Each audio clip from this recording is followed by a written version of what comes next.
میں غریبوں کی بات کر رہا ہوں. لیکن یہاں پر چونکہ ہمارے ہاں میرٹ نہیں ہے, آنیسٹی نہیں ہے, کرپشن ہر جگہ پھیلی ہوئی ہے, ہر جو فیصلے ہیں اس کو وہ افیکٹ کرتے ہیں, اور کسی بھی سیاسی پارٹی نے ابھی تک وہ پروفیشنل ٹیم سامنے نہیں لائے. وہ صرف اپنے یا رشتہ داروں کو یا اپنے سیاسی ان کو اب اکنامکس کے انچارج بناتے ہیں, اور اس کا نتیجہ ہم نے دیکھ لیا ہے کہ بار بار ہم پھنس رہے ہیں. آج کل آئی ایم ایف کی ٹیم آئی ہوئی ہے, وہ 23واں ہمارا پروگرام اختتام پر آ رہا ہے, اس کی ایکسٹینشن کی ہوئی ہے 3 مہینے کی, اور اس کے اختتام پر بھی یہ سامنے نظر آ رہا ہے کہ باوجود اس بات کے کہ پاکستان کی حکومت نے ان کی ایک ایک بات پر عمل کیا, ان کی پالیسیوں کو اپنایا, اور اب بھی وہ یہ کہہ رہے ہیں کہ اس سال بھی ہمارے پاس فارن ایکسچینج کا بہت بڑا خسارہ ہے اور ایک نئے پروگرام کی ضرورت ہے اور قرضے لینے کی ضرورت ہے. تو آپ یہ بتائیے کہ ایسے آئی ایم ایف سے ایک اور قرضہ لینا پڑے گا, اب لینا پڑے گا, اب اسی کی تیاری ہو رہی ہے, اسی کی شرائط سامنے آ رہی ہیں.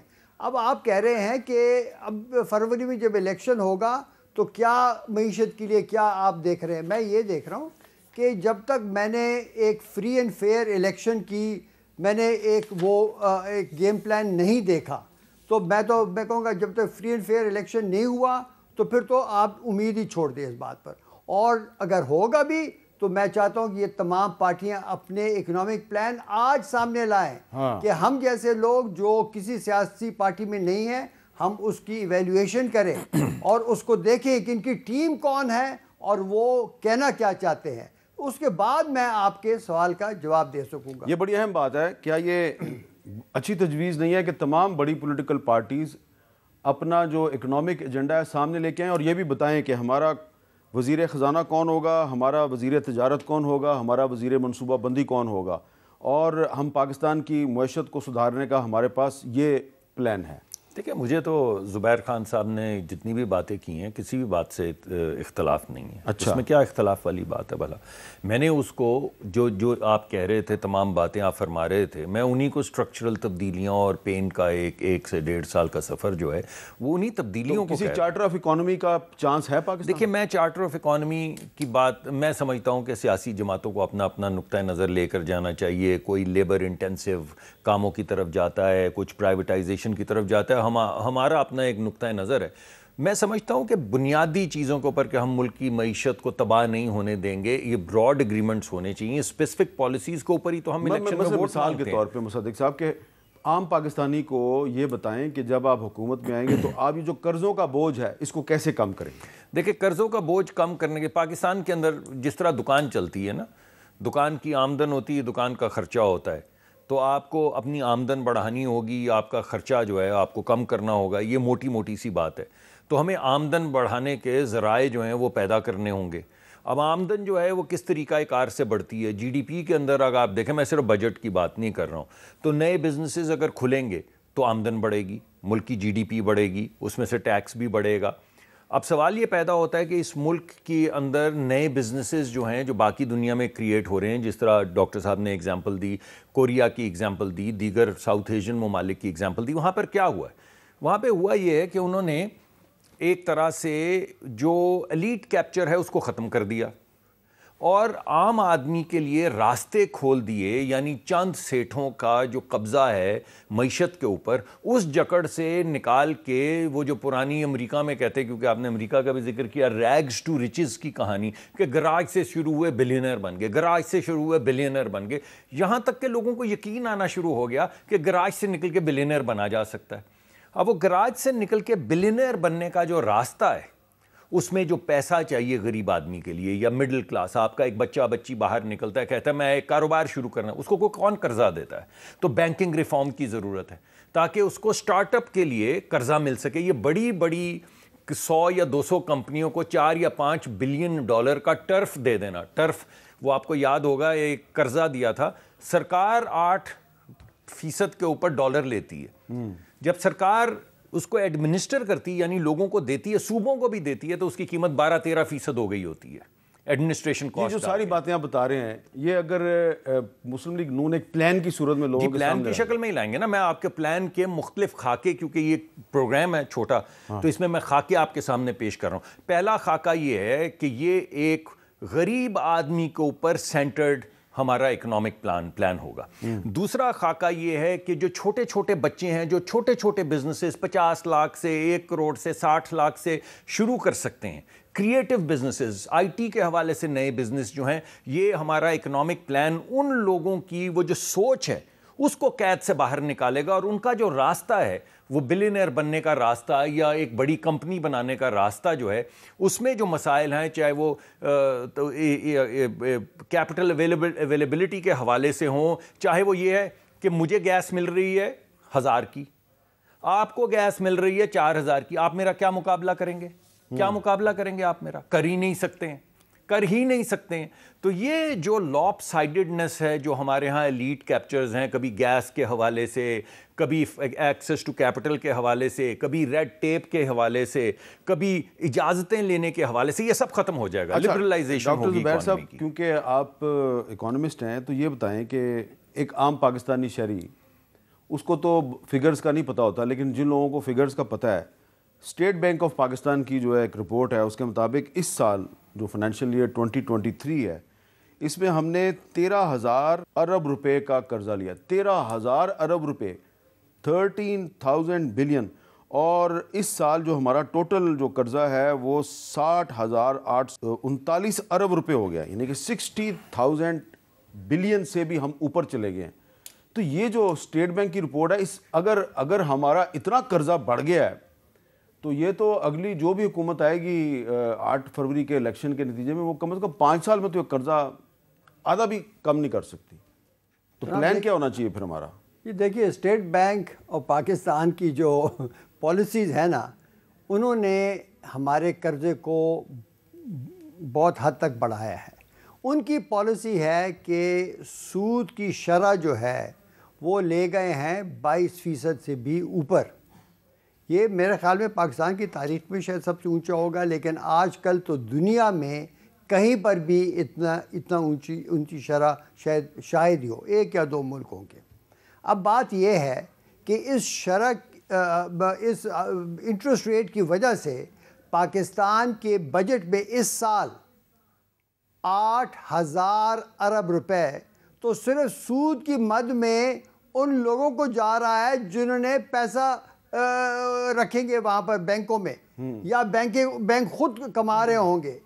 جب ہمارے پورے ٹیکس کی جو کلیکشن ہے, جو ٹیکس جو غریب لوگ بھی بھرتے ہیں, ہم سب بھرتے ہیں, وہ اس سود کے برابر نہیں ہے. تو جہاں پر یہ لوگ کہہ رہے ہیں کہ قرضہ بڑھ گیا ہے, قرضہ تو ظاہر ہے بڑھے گا 2 وجوہات سے. ایک ان کی غلط پالیسی سے انٹرسٹ ریٹ اتنا زیادہ بڑھا دیا ہے, اور دوسرا اس لیے کہ ہر حکومت نے بجٹ میں اتنا بڑا خسارہ کیا. جب یہ خسارہ کرتے ہیں, اس سال بجٹ کا خسارہ جو ہے وہ ہماری جی ڈی پی کے 8.5% کے برابر ہونے لگا ہے. تو جب یہ خسارہ کرتے ہیں تو آخر وہ کہاں سے بڑھتا ہے؟ وہ قرضے کی وجہ سے بڑھتا ہے. اور ٹریڈ ڈیفیسٹ جو ہے, تجارتی خسارہ, وہ بھی بہت بڑھ گیا, وہ بڑھ گیا. تو دیکھیے آپ ہر سائڈ سے اگر آپ دیکھیں, میں یہی کہہ رہا تھا کہ جب IMF کا پروگرام مکمل ہو گیا, ہمارے خسارے بڑھتے جا رہے ہیں, تو یہ IMF کے پروگرام میں بھی بڑی کمزوریاں ہیں, اور ہماری حکومتوں کی جو اکنامک ٹیم کی تھنکنگ ہے وہ اتنی کمزور ہے کہ وہ انہی کے کہنے پر چل رہی ہے اور اس معیشت کو ڈبو رہی ہے. تو میں یہ کہہ رہا ہوں اس وقت ہم مکروز سے مکروز تر ہو رہے ہیں. یہ یاد رکھیے, مغربی ممالک کا یہ آبجیکٹو ہے کہ پاکستان کو اور مکروز کرے, بیکاز آج کل جو عالمی سطح پر آپ دیکھ رہے ہیں جو ٹینشن بڑھتی جا رہی ہے, پاکستان کو اور ان کی طرح ایجپٹ کو, ایسے ممالک کو اپنے مفاد کے لیے استعمال کرنے کے لیے ان کو مکروز ہی رکھنا ہوگا. آپ نے پاکستان میں ایک ایسے لوگوں کو آگے لانا ہوگا جو پروفیشنلز ہوں, جو ملک کے مفاد میں آپ کو سجیشنز دیں. آپ نے یہ جب تک نہیں کیا تو یہ تو اس طرح ہی بات چلتی رہے گی اور بگڑتی جائے گی. پروفیشنل لوگ آگے آ سکتے ہیں. میں ذرا اس پہ قرضے والی بات پہ اگر آپ کی اجازت. جی, قرضہ ہے تو ادا کرنا ہے, لیا ہے تو ادا کرنا ہے. ادا کہاں سے کرنا ہے؟ آمدن سے کرنا ہے. تو آمدن تو بڑھانی پڑے گی. اگر قرضہ ادا کرنا ہے تو آمدن کیسے بڑھے گی؟ سبسڈیز دے دے کے تو نہیں بڑھے گی نا. یہ بیٹھے ہوئے ہمارے پاس ماہر معیشت ہیں, پوری دنیا میں آج تک سبسڈی کی بنیاد پہ کوئی ایکسپورٹ بیسڈ کلسٹر نہیں بن سکا. اس میں کوئی ایگزامپل نہیں ہے. ہر کلسٹر جو بنا ہے, جو ایکسپورٹ کرتا ہے, جس کے ذریعے آپ کو آمدن ڈالر میں ہوتی ہے, وہ بنتا ہے کمپیٹیٹیونیس کی وجہ سے. یعنی آپ اپنی لوکل مارکیٹ میں کمپیٹ کرنے دو لوگوں کو, برابر ان کو بولیں آئے لڑائی کریں اور جیتیں. تو جو جیتنے والا ہوگا لوکل مارکیٹ میں, اس میں ایک ایج ہوگا, ایک ایسی خصوصیت ہوگی جو کسی اور چیز میں نہیں. جب وہ اس خصوصیت کو لے کے, اس ایج کو لے کے گلوبل مارکیٹ میں جائے گا تو آپ کو جتنے ڈالر چاہیے اتنے بیچ پائے گا. ہماری کیوں ایکسپورٹ نہیں بڑھتی 22 بلین سے 28 بلین پھر اوپر نیچے؟ اس وجہ سے کہ وہ سبسڈی کی بنیاد پہ چلتی ہے. آپ کو کہا جاتا ہے اتنی سبسڈی دے دو تو اتنی ایکسپورٹ ہو جائے گی. یہ جو ٹیکسٹائل انڈسٹری کو جو سبسڈی ملتی ہے, اگر یہ ختم ہو جائے تو ٹیکسٹائل انڈسٹری والے تو چیخیں گے. نہیں, تھوڑی دیر چیخیں گے. پھر بنگلہ دیش کی طرح آہستہ آہستہ جو energy intensive area, for example آپ یہ دیکھیے, بنگلہ دیش کے پاس کیا چیز نہیں؟ کاٹن نہیں ہے اور بجلی نہیں ہے, انرجی نہیں ہے, دونوں چیزیں نہیں ہیں. انہوں نے نتیجتاً کیا کیا؟ وہ ایسی جگہ پہ گئے جہاں پہ انرجی کی کوئی انپٹ نہیں تھی. ان کی ساری جو ٹیکسٹائل کا سیکٹر ہے وہ فیشن پہ اور سٹچنگ پہ ہے, جس میں سلائی مشین جتنی انرجی لگتی ہے. یعنی کہاں 2-3% انرجی کا استعمال زر مبادلہ لانے کے لیے, کہاں پہ ہماری جو سپننگ مل ہے وہ 30% کے قریب انرجی استعمال کرتی ہے. وہ عورتوں کو بہت اس میں لے کے آئے نا. وہی امپاور تو ہوگا یہ کہ جب آپ کہیں گے نا یار نہیں, ایک دفعہ دوبارہ سوچو, سبسڈی کی بنیاد پہ نہیں, کہ ہم ڈالر خریدنے کے لیے تو نہیں سرکار بیٹھی ہوئی نا کہ آپ ڈالر لے کر آتے ہیں تو آپ کو کچھ پیسے ہم دے دیتے ہیں کہ آپ ڈالر لیں. یہ تو کوئی طریقہ نہیں.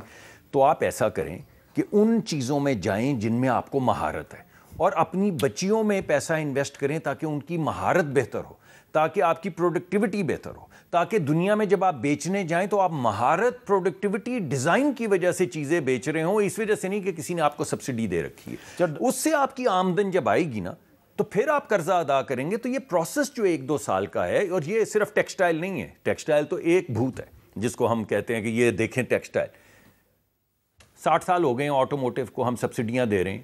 جو گاڑی 30 لاکھ کی ہم 1 کروڑ میں خریدتے ہیں کیونکہ اس کے اوپر 200% ہوتی ہے ڈیوٹی. تو آپ مجھے بتائیں کہ 50 یا 60 سال کے بعد کیوں نہیں ہم آٹوموٹیو ایکسپورٹ کر رہے بھائی؟ اگر آپ کو 30 لاکھ روپے کی گاڑی عوام کو مل رہی ہے 1 کروڑ میں, کیونکہ امپورٹڈ گاڑی کے اوپر 200% ٹیکس لگا ہوا ہے, تو آپ کیوں نہیں ایکسپورٹ کر پائے؟ اسی طرح آپ, خیر آپ جتنی اگر وقت دیں گے تو میں 5-6 تھوڑا سا آپ خرچے اڑا دوں گا, پھر بعد میں مجھے لالچ ملامت ہوگی. کیوں نہیں بڑھتی؟ اور یہ جو پارٹیاں الیکشن میں جا رہی ہیں, ان کو کیا کو پلان دینا چاہیے کہ یہ ایکسپورٹ کیسے بڑھائیں گے؟ بالکل. دیکھیے جب میں نے کہا نا معیشت کا پلان ہوگا, آخر یہ ہر ایک کہتا ہے کہ ہم یہ بڑھا دیں گے, ایکسپورٹ کو وہاں پہنچا دیں گے, گروتھ کو وہاں پہنچا دیں گے. یہ تب ہوگا پہلے ہمیں وہ بندے دکھائیں جن کے پاس مہارت ہے سمجھنے کی, پھر اس کے بعد ہمیں وہ پالیسیوں کی تفصیلات بتائیں جو ہمیں وہاں لے کے جائیں گی, تو پھر کہیں جا کر ان کی بات کو آزمانے کی شاید ہم میں ہمت ہو اور ووٹ ڈالیں. بات یہ ہے, آپ نے ایکسپورٹرز کی بات کی, میں آپ کو بتاؤں, آپ کو جب تک پاکستان میں یہ 3 پالیسیاں رہیں گی آپ کے ایکسپورٹ کبھی نہیں بڑھ سکے گی. ساری دنیا کی ایکسپورٹس بڑھ گئی ہیں. میں نے کوریا کے ایگزامپل دیا, میں دوبارہ دیتا ہوں. 1965 میں ہمارے ایکسپورٹ تقریباً برابر تھے, آج وہ $500 ارب سے زیادہ ہیں کوریا میں, ہمارے 28-30 کے برابر بھی نہیں ہے. ہم وہی پھنسے ہوئے ہیں. اس کی بڑی وجہ ایک تو پاکستان میں جو IPPs کی ایگریمنٹس ہیں, جو بجلی جس طریقے سے ان کی جو قیمت بڑھائی جا رہی ہے, ان کے جو ایگریمنٹس کو پورا کرنے کے لیے جب تک وہ رہیں گی پاکستان کی ایکسپورٹس کیا معیشت کہیں نہیں جانے لگی. ہم غرق ہیں IPPs کی وجہ سے. دوسرا ہم غرق ہیں انٹرسٹ ریٹ پالیسی کی وجہ سے. یہ 6-7% سے زیادہ نہیں ہونی چاہیے تھی, اس لیے کہ وہ انفلیشن کو کم نہیں کرتی, ورنہ تو یہ 2 سال سے ہائی انٹرسٹ ریٹ چل رہی ہیں. کیوں؟ اور تیسری چیز جو امپورٹ ڈیوٹیز انہوں نے را مٹیریل اور انٹرمیڈیٹ امپورٹس اور مشینری پر لگائی ہوئی ہے, صرف اس لیے تاکہ وہ ریونیو جنریٹ کریں اور حکومتیں ان پیسوں کو اڑائیں اپنی سیاست کے لیے. ان 3 وجوہات سے آپ کی ایکسپورٹ نہیں بڑھتی. آپ بار بار کہہ رہے ہیں کہ پولیٹیکل پارٹیز بندے دکھائیں اپنے جنہوں نے پاکستان کی اکانومی ٹھیک کرنی ہے. اب صورتحال یہ ہے کہ تحریک انصاف کے جو 2 اکنامک وزرڈز ہیں، 2 ان کے وزرائے خزانہ، ایک ہیں حفیظ شیخ صاحب اور دوسرے ہیں شوکت ترین صاحب، یہ 2 تھے نا جی ان کے منسٹر. ایک تیسرے اسد عمر صاحب بھی تھے لیکن وہ اکانومسٹ نہیں تھے. یہ 2 تو کہتے ہیں جی ہم اکانومسٹ ہیں، اور ایک ان سے بینکر بھی ہے. یہی 2 بندے پیپلز پارٹی کے دور میں بھی وزیر خزانہ تھے، حفیظ شیخ اور شوکت ترین. بالکل صحیح ہے. اور مسلم لیگ نون جو ہے وہ کہے گی جی یہ اسحاق ڈار صاحب ہیں یا مفتاح اسماعیل صاحب ہیں، اور وہ پھر تھے تو وہ ٹیسٹڈ ہیں، ٹرائیڈ ہیں.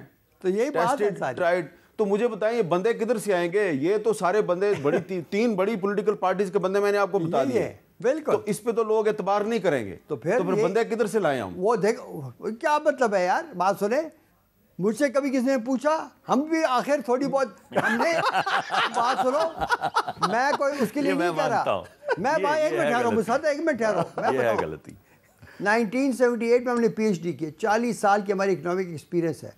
میں اور آپ آئی ایم ایف میں کام کرتے رہے. ہاں، اور جناب دیکھیں ورلڈ بینک ہر، اور یہاں پر بھی انٹرنیشنل کنسلٹنٹ، ان لوگوں کا پروفیشن سے کوئی تعلق ہی نہیں ہے. آپ کو شاید یاد ہو کہ آپ کو جب شہباز شریف صاحب پچھلے سال پرائم منسٹر تھے، انہوں نے آپ کو ایک کمیٹی میں ڈالا تھا تو آپ گئے نہیں. یار کمیٹیوں میں کام ہوتا ہے. میں نے ان کو صاف کہا کہ بڑے ادب سے کہ میں کہ جناب آپ کے پاس ایک اکنامک وزٹ ہے اسحاق ڈار جس کی بات کی آپ نے، یا وہ چلائے گا یا میں چلاؤں گا. ابھی وہ ڈرائیونگ وہ کر رہے ہیں اور مجھے آپ بدنام کرنے کے لیے ڈگی میں بٹھا دیں، ڈگی میں کہ جی تم مارو وہاں سے چیخو. اس سے کیا فرق پڑتا ہے؟ میرے کہنے سے کیا فرق؟ میں جب لیکن دیکھیں نا، میں بھی اپنی پارٹی چن کر کسی کے پاس جاؤں گا نا. لیکن یہ میں ضرور کہتا ہوں کہ شہباز شریف نے اتنی عزت تو کی کہ مجھے بلایا نا. میں یہ کہتا ہوں کہ یہاں پر لیکن پی ٹی آئی نے بھی آپ کی کافی عزت کی. یا بہت، عمران نے بہت انوائٹ کیا تھا. یہ تو میری غلطی تھی کہ میں سیاست میں نہیں جانا چاہتا تھا. اور اب بات یہ ہے کہ پی ٹی آئی کے بندوں کو آپ نے اندر کیا ہوا ہے یار، چھوڑیں ان کو، ذرا ریلیز کریں. آپ دکھائیں آپ کے پاکستان کی خاطر آپ ایک فیئر لیول پلینگ فیلڈ بنانا چاہتے ہیں. اچھا جی، ادھر ایک وقفہ لیتے ہیں اور وقفے کے بعد مصدق ملک صاحب سے پوچھتے ہیں کہ اگر پی ٹی آئی کے اکنامک وزٹس کو اگر ریلیز کر دیا جائے تو کیا مسلم لیگ نون جو ہے اس کو اپوز تو نہیں کرے گی؟ وقفے کے بعد دوبارہ ملتے ہیں.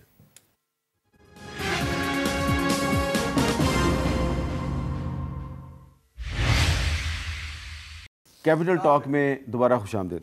جی مصدق ملک صاحب، ایک تو سوال وہ میں ریپیٹ کروں گا جو میں نے ڈاکٹر زبیر صاحب سے پہلے کیا تھا وقفے سے پہلے، کہ یہ اکنامک ایکسپرٹس کی ٹیم جو ہے 3 بڑی پارٹیوں کی، وہ تو ٹیسٹڈ، ٹرائیڈ اینڈ فیلڈ ہے. کوئی نئے بندے ہیں آپ کے پاس؟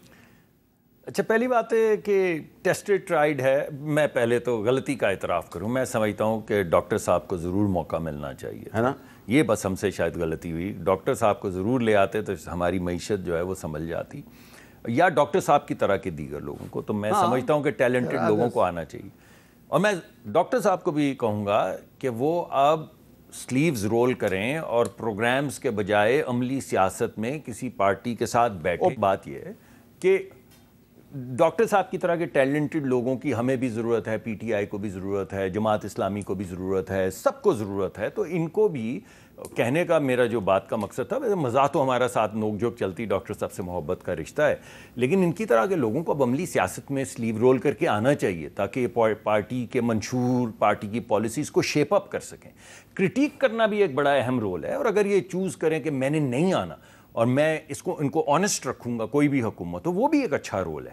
لیکن میں سمجھتا ہوں کہ جتنا ان کا ٹیلنٹ ہے، اور جیسے وہ کہہ رہے تھے کہ بھئی آپ دعوت دے کے ڈگی میں نہ بٹھائیں، تو پھر آپ ڈرائیونگ سیٹ پہ آئیں، آپ دروازہ کھول کے اندر بیٹھے گاڑی کے، تاکہ پھر آپ کو ڈرائیونگ سیٹ کے اوپر بھی بٹھایا جائے. اچھا، لیکن یہ جو ایک تاثر ہے کہ آج کل جو پی ٹی آئی کے جو لوگ ہیں ان کو گرفتار کر لیا جاتا ہے یا ان کو پریشرائز کیا جاتا ہے کہ پی ٹی آئی چھوڑ کر کسی دوسری پارٹی میں چلے جاؤ، تو یہ والا ماحول ختم ہونا چاہیے. جی دیکھیں، میں سمجھتا ہوں کہ ان لوگوں نے، جن لوگوں نے شہیدوں کے مجسمے زمین پہ گرا کے ٹھڈے مارے انہیں، وہ لوگ جنہوں نے لوگوں کو زندہ جلانے کی کوشش کی، وہ لوگ جنہوں نے کور کمانڈر کے گھر کے اندر آگ لگائی، وہ لوگ جنہوں نے قلعے کے اندر داخل ہوئے اور پھر اسلحہ خانہ تک گئے اور ان کو ریپیل کرنا پڑا، ان کو سزا ملنی چاہیے.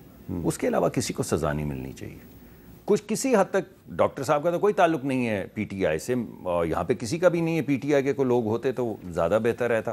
مگر دیکھیے بات یہ ہے یہ جو آپ نے ساری باتیں کی کسی حد تک 9 مئی والے واقعات میں جو لوگ ملوث ہیں انہی کی بات کر رہا ہوں نا. اس کے علاوہ پرویز لائی صاحب جی میں تو ادھر ہی آ رہا ہوں. میں یہ کہہ رہا ہوں کہ اس کے علاوہ پارٹی اگر آپ کی کھوکھلی نکلے, اب ادھر کوئی بھی نہیں ہے تو میں کس سے بات کروں, ہوا سے بات کرنی پڑ رہی ہے, کہ وہ لوگ تو چلیں جن پہ کچھ سختی ہوئی, آپ نے کوئی لسٹ میں نام لے لیں 5 7 8, وہ لوگ جن پہ کوئی سختی نہیں ہوئی, جن نے خود ہی دوڑ لگا دی, یعنی ابھی اناؤنسمنٹ بھی نہیں ہوئی تو لائنیں لگا کے پہنچ گئے, تو وہ کھوکھلا پن تو پارٹی کو خود سوچنا پڑے گا نا کہ کس قسم کی پارٹی تھی جس میں بغیر پریشر کے, بغیر اریسٹ ہوئے, بغیر پولیس گھر گئے آپ دوڑ کے جا رہے ہیں کہ ہم ایک نئی پارٹی میں شمولیت اختیار کرتے ہیں. تو یہ پارٹی کے اندر بھی تھوڑا سا استحکام, اس پارٹی کا, کسی بھی پارٹی کا کھوکھلا ہونا کہ ذمہ داری تو کسی اور پہ نہیں ہو سکتی. بہرحال اگر کچھ کسی کو اوپریشن ہو رہی ہے تو وہ رکنی چاہیے. یہ ویسے ڈاکٹر صاحب یہ ایک بات میں اور کر دوں جی, کیونکہ میں سیاست کے علاوہ معیشت کو بھی ساتھ لے کے چلنا چاہتا ہوں. دیکھیں ڈاکٹر صاحب نے جتنی بھی باتیں کی ہیں نا, آپ غور کریں, میں آپ کو ایک ایگزامپل سنگاپور کی ایگزامپل دیتا ہوں. سنگاپور کے اندر ڈاکٹر صاحب کو تو معلوم ہے اے اسٹار کا کیا رول ہے. 5000 کے قریب لوگ دن رات ریسرچ کرتے ہیں 3 یا 4 ایریاز کے اندر, اس وجہ سے کہ ان ایریاز کے اندر وہ ایج پیدا کرنا چاہتے ہیں, جس کو میں کمپیٹیٹیونیس کہہ رہا ہوں. چھوڑ دیں اس کو, فن لینڈ دیکھ لیں. فن لینڈ جو کہ ایک طرح سے بیک واٹرز میں تھا یورپ کے, وہ کوریڈور بن گیا ہے ایسٹ اور ویسٹ کا, اور اس وجہ سے بن گیا ہے کہ وہاں پہ ایک ادارہ ہے جس کا نام ہے ٹیکیس, TEKES, میں بچوں کے لیے اس کو سپیل کر رہا ہوں, آپ جا کے پڑھیں اسے اور دیکھیں کہ اے اسٹار نے کیا کیا, اکنامک بورڈ نے کیا کیا, سنگاپور کے ٹیکیس نے کیا کیا ہے. آئرلینڈ پڑھیں, کہیں آپ کو سبسڈی نظر نہیں آئے گی. وہ باتیں نظر آئیں گی جو آج ڈاکٹر صاحب اور میں کر رہے ہیں, اور میں آپ کو وہ خاکہ پیش کر رہا ہوں. آپ کہہ رہے ہیں نا کہ آپ کی پارٹی کا کیا خاکہ ہے, اب وہ بڑی, اگر آپ 2-4 گھنٹے کا کوئی سیمینار کریں گے تو میں خاکہ بھی پورا رکھ دوں گا سامنے آپ کے. لیکن یہ وہ اہم چیزیں ہیں, وہ نکات ہیں جن کے اوپر اس وقت پارٹی غور کر رہی ہے, فوکس کر رہی ہے. بجلی کے حوالے سے ہم یہ سمجھتے ہیں کہ پاکستان دنیا کے جو سب سے زیادہ ایفیشنٹ بجلی بنانے کے کارخانے ہیں وہ ہمارے پاس 5 لگے ہوئے ہیں, دنیا کے, ملک کے نہیں, دنیا کے. GE کی ٹربائنز ہیں H سیریز. لیکن ڈاکٹر زبیر صاحب کہہ رہے ہیں یہ IPP ایک سیکنڈ ذرا سن لیجیے. جب ہم ان کو LNG دیتے ہیں تو وہ 26 روپے میں بجلی بناتے ہیں. اگر ہم ان کو نیچرل گیس دیں جو ہم نے 4 کمپنیوں کو دے رکھی ہے, تو یہ پیداواری قیمت بجلی کی 7 سے 8 روپے پہ آ جاتی. تو ہم کیوں نہ 8 روپے کی بجلی بنائیں؟ آپ 60 روپے کی بجلی غریب آدمی کو کیوں بیچنا چاہتے ہیں جب آپ 7 روپے 8 روپے گیس کہاں سے لے کے آئے ہم؟ جی آپ وہ جو 3-4 گروپس جن کی اجارہ داری ہے گیس کی, ان کو دوبارہ سے ریشنلائز کریں. آپ سوچیں کہ آپ بھلا کس کا کرنا چاہتے ہیں, کمپنی کا بھلا کرنا چاہتے ہیں. 4 جب آپ منسٹر تھے تو آپ نے ان جی بالکل لڑائی کی, اور سمریز بھی ہیں, سمریز بھی ہیں. اچھا ڈاکٹر صاحب یہ مجھے بتائیں کہ آپ کو لگ رہا ہے ان کی گفتگو سے کہ PMLN جو ہے اس نے کوئی ہوم ورک شروع کر دیا ہوا ہے اکانومی کو ٹھیک کرنے کے لیے؟ دیکھیں بات سنیں, میں ذرا اس بات پر مجھے شک اس لیے ہے کہ ابھی 18 مہینے کی حکومت گزری ہے ان کی, اور ان نے کہا تھا کہ یہ سب چیزیں ہم ٹھیک کریں گے. ہمارے بھائی ڈاکٹر صاحب بھی اس میں حکومت کے حصے تھے, یہاں پر کافی ہم نے بحث کی ہے. ان کی بیسٹ A ٹیم آئی ہوئی تھی, شہباز شریف صاحب کو بنایا ہوا تھا اس لیے کہ ہی از اے پرفارمر, اور اس کے بعد اب تو نواز شریف صاحب بھی آ گئے ہیں. یار دیکھیں بات سنیں, تو اب تو پتہ نہیں کیا ہوگا, وہ تو ہمیں پتہ ہے نا, ہے تو ٹیم تو ان کی وہی ہے نا, اسحاق ڈار صاحب ہوں گے اور باقی. اب یہ بتائیے کہ اس میں اگر ہم بار بار انہی کو ٹرائی کریں تو آپ کیسے ایک مختلف نتیجہ سامنے لائیں گے؟ یہ تو عوام کی مرضی ہے نا, اگر وہ ووٹ دے. عوام ہی تو کریں فری فیئر الیکشن. دیکھیں عوام کیا چاہتی ہے, فری اینڈ فیئر الیکشن کریں. آپ بار بار یہ کیوں کہہ رہے ہیں کہ فیئر اینڈ فری الیکشن ہو؟ آپ کو یہ لگتا نہیں ہوگا؟ بالکل نہیں ہوگا, سب کو اندر کیا ہوگا. کیا مطلب ہے یار, کسی کی اب نظر آ رہا ہے آپ کو, کوئی جلسہ ہو سکتا ہے, کوئی سپیچ ہو سکتی ہے, کچھ یہ استحکام پاکستان پارٹی نے اتنے بڑے بڑے جلسے یار, وہ تو ہمیں پتہ ہے کہ کس سائڈ پر ہے, وہ تو ان کو تو بنایا جا رہا ہے. جہانگیر ترین کو میں جانتا ہوں یار, یہ اچھا آدمی نہیں ہے ویسے, یا پرسنلی اچھا آدمی ہے, ہمارا تو دوست رہ چکا ہے, لیکن دوست رہ چکا ہے ان دا سینس کہ میرا آج کل 2 اعلانات ہوئے ہیں, ایک پارٹی میں آنے کا, دوسرا ایک دوست کو چھوڑنے کا. نہیں بات سنو, آپ میری اردو کمزور ہے, ہماری پشتو مادری, آپ اس سے فائدہ مت اٹھائیں. میں یہ کہہ رہا ہوں ہمارا ابھی بھی دوست ہے, یہ ایسے کوئی بات نہیں ہے. دیکھ بات یہ ہے, میں کہہ رہا ہوں کہ وی نو کہ he is trying to pull together people from جو ان کو جن کو پی ٹی آئی سے ڈرایا گیا. میں جب کہا نا میں نے ڈرا ہوں, میں کسی انسان سے کسی سیاست سے نہیں ڈرا, میں بے انصافی کے نظام سے ڈرتا ہوں. وہ اللہ کا قہر ہوتا ہے, پاکستان پر یہ قہر ہے. آج کل بے انصافی جو ہے غریب کے دل میں بیٹھا ہوا کہ یہاں پر بے انصافی ہے, غریب کو انصاف نہیں ملتا. اچھا, اب میں نے ایک وقفہ لینا جی, دوبارہ واپس آتے ہیں جی معیشت کی طرف, کیونکہ ایک دو سوالات ایسے ہیں کہ عام آدمی چاہتا ہے کہ اس کا بھی اس کو جواب ملے. وہ سوالات کرتے ہیں وقفے کے بعد.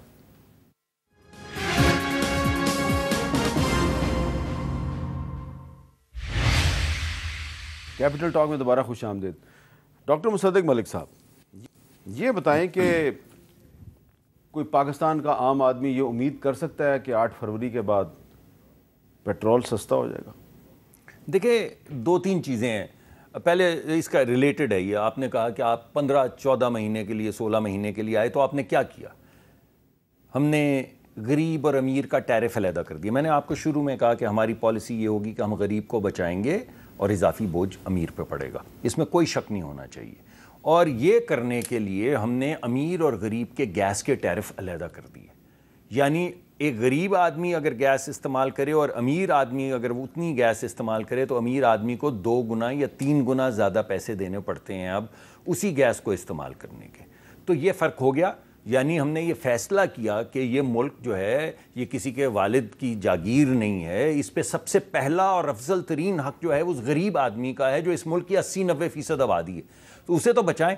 تو 60 سے 64% لوگوں کا ٹیرف علیحدہ کر کے انہیں کیا گیا. دوسرا, سرکولر ڈیٹ ختم کیا گیا. سرکولر ڈیٹ جو ابھی بھی اس عبوری حکومت نے بھی اس کو کام کو آگے بڑھایا ہے, اگرچہ میرے خیال میں وہ ایک اور طریقے سے کیا جا سکتا تھا اور کچھ لوگوں کو بچایا گیا ہے جو غالباً نہیں بچایا جانا چاہیے تھا, مگر بہرحال سرکولر ڈیٹ کو ختم کرنا ضروری ہے. ہم نے ویل ہیڈ یعنی وہ گیس جو ہم اپنے کنووں میں پیدا کرتے ہیں اس کے اوپر سے سرکولر ڈیٹ ختم کر دیا. اس حکومت نے اس کو آگے بڑھایا کیونکہ ابھی LNG والا سرکولر ڈیٹ ختم نہیں ہوا, اور ہو سکتا ہے میں نے ابھی نمبر ختم ہو گیا. تیسری چیز جو تھی وہ رشن تیل لے کر آئے. رشن تیل جو تھا 1 لاکھ ٹن لے کر آئے, اور پلان یہ تھا کہ ہم اس کو 1 ملین ٹن تک لے کر جائیں گے. ہم 8 ملین ٹن خام تیل امپورٹ کرتے ہیں. اگر اس میں سے 1 ملین ٹن جو ہے وہ سبسڈائز یا کم قیمت کا تیل آنا شروع ہو جائے تو ہماری تیل کی قیمت کے اوپر اس کے اثرات آنا شروع ہو جائیں گے. 1 لاکھ ٹن سے تو ایک جہاز سے تو نہیں ہوگا, اس کے بعد ایک اور جہاز آ گیا تو 2 لاکھ ٹن ہو گیا. لیکن سالانہ ہمیں اس کو 1 ملین ٹن تک کم از کم 1 سے 1.5 ملین ٹن تک لے کر جانا ہے تاکہ قیمتوں کے اندر اس کے اثرات نظر آئیں. اچھا, تیل کی جی $570 ملین کے اضافی گیس ہم نے سسٹم میں ڈالی. ہمارا ڈپلیشن ریٹ جو 9% تھا وہ کم ہو کے تقریباً 3% یا کچھ, اب مجھے ایگزیکٹ یاد نہیں, 2.5% رہ گیا. تو یہ آہستہ آہستہ آنے والی ہر سبسیکوئنٹ حکومت اگر یہ تمام کام کرتی رہی. ہم نے ٹیپی کو ریوائیو کیا, آپ کو یاد ہوگا بڑے جھگڑے کے بعد آذربائیجان سے ڈیل کی کہ وہاں سے وہ ایک ہمیں سستی LNG کا وہ بھیجیں گے, ہر مہینے ایک شپ جو ہے وہ بھیجا کریں گے. رشا ڈیل ہو گئی. اب یہ تمام چیزیں جو ہیں یہ سب 14-15 مہینے میں ہوئی ہیں.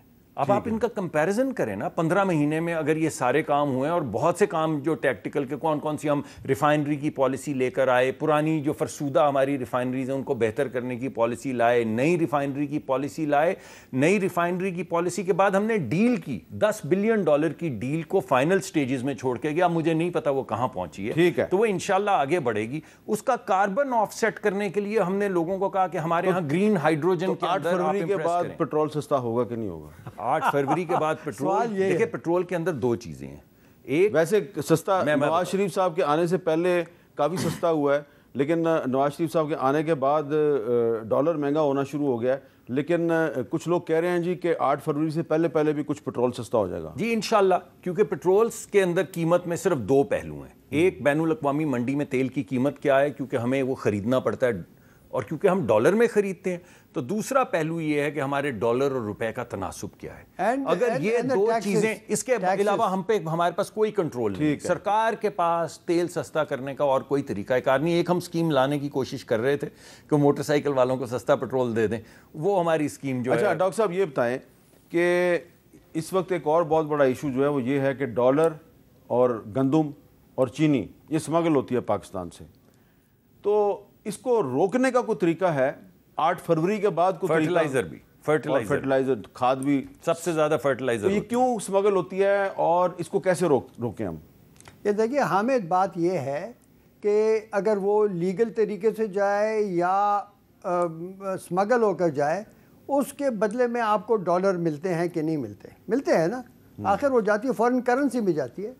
تو آپ ان کو ایکسپورٹ کیوں نہیں سمجھ لیتے اور اس پر کچھ کما لیں؟ دیکھیں ہم ڈالر ایکسپورٹ کر رہے ہیں. نہیں، ایکسپورٹ ڈالر تو آپ نہیں ایکسپورٹ کر رہی ہے، ایسی کوئی چیز ہی نہیں ہے. یہ میں مانتا ہی نہیں. یہ تو کوئی ڈالر ایکسپورٹ یہاں سے نہیں ہو سکتا. یہ اگر جاتا ہے تو وہاں سے کوئی چیز آتی ہوگی اس کے برعکس جاتی ہے. دیکھیں ایسے نہیں ہوتا. ڈالر کوئی بذات خود ایسے نہیں ٹریڈنگ، وہاں پر ان کے ایکسچینج ریٹ یہاں پر ایک ہی ہوتا ہے. اگر ڈالر یہاں سے کہتے ہیں نا لوگ بوریوں میں جاتا ہے، میں نے تو خود نہیں دیکھا. اگر جاتا ہے تو وہاں سے کوئی خام مال آتا ہوگا، ڈیزل آتا ہوگا، کوئی اور چیز آتی ہوگی، ورنہ یہ کیسے جائے گا؟ بات یہ ہے کہ آپ نے یہ تمام چیزیں ان کا نام لیا جو منشیات نہیں ہیں، یہ نارمل گڈز ہیں. اگر پاکستان کو تو چاہیے ہے کہ اتنا گندم پیدا کرے کہ وہ دنیا کی تمام منڈیوں میں بیچے. ہمارے پاس جتنا بڑا اریگیشن سسٹم ہے ایسے دنیا میں کہیں پر نہیں ہے، لیکن ہم لوگوں کی غلط پالیسیز کی وجہ سے ایگریکلچر پیچھے رہ چکا ہے. ہمیں ویٹ ایکسپورٹ کرنی چاہیے، اسی طرح شوگر ایکسپورٹ کرنی چاہیے. یہ اس میں یہ کیا اگر وہ اسمگل ہو رہی ہے تو آپ ایکسپورٹ کیوں نہیں کرتے؟ تو اسمگلنگ نہیں روکنی؟ دیکھیں اسمگلنگ تو ایک انلیگل طریقہ ہے نا باہر جانے کا. آپ اس کے لیگل ایکسپورٹ شروع کریں تو وہاں سے کوئی جائے گا ہی نہیں. کوئی طریقہ ہے؟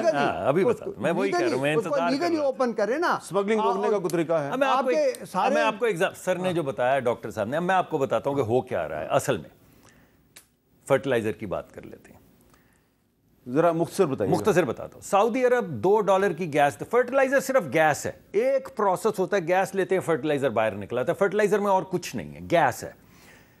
سعودی عرب میں گیس کی قیمت ہے $2 اور قطر میں جس سے آپ پوری دنیا LNG خریدتی ہے وہاں پہ وہ اپنی فرٹیلائزر کو دیتے ہیں $3 کی اور بحرین دیتا ہے $4 کی. ہم دیتے ہیں 70 سینٹ کی اور $1 36 سینٹ کی. اس کے ذریعے جو فرٹیلائزر بنتا ہے وہ اتنا سستا ہوتا ہے کیونکہ آپ نے پیسے وہ لے لیے سرکار سے، ٹیکس پیئر کا پیسہ آپ نے لے لیا، سبسڈی ختم کر کہ وہ ذرا 10 میل دور جا کے افغانستان میں بیچیں تو 2000 کی 3000 کی بوری 7000 میں 6000 میں بک رہی ہوتی ہے. تو آپ نے اسمگلنگ کے لیے پالیسی بنا رکھی ہے. کنکلوژن یہ ہے کہ سبسڈی ختم کرو، سبسڈی ختم کریں ہر ایک کو، اور اپنے کسان کو صرف آپ پیسے دیں، اپنے کسان کو ڈائریکٹ سبسڈی دیں. بہت بہت شکریہ آپ دونوں کا، بہت بہت شکریہ. آج اکانومی پہ بات کی ہے اور اس کا کنکلوژن یہ ہے کہ پہلی بات تو یہ ہے کہ فیئر اینڈ فری الیکشن کروائیں، اور دوسری بات یہ ہے کہ سبسڈیز کو ختم کریں، اور تیسری بات یہ ہے کہ تمام بڑی پولیٹیکل پارٹیز اپنا اپنا اکنامک ایجنڈا اور اپنے جو اکنامک مینیجرز ہیں ذرا ان کو سامنے لے کے آئیں اور مہربانی کریں کچھ نئے چہرے بھی سامنے لے آئیں. اجازت دیجیے، اللہ حافظ.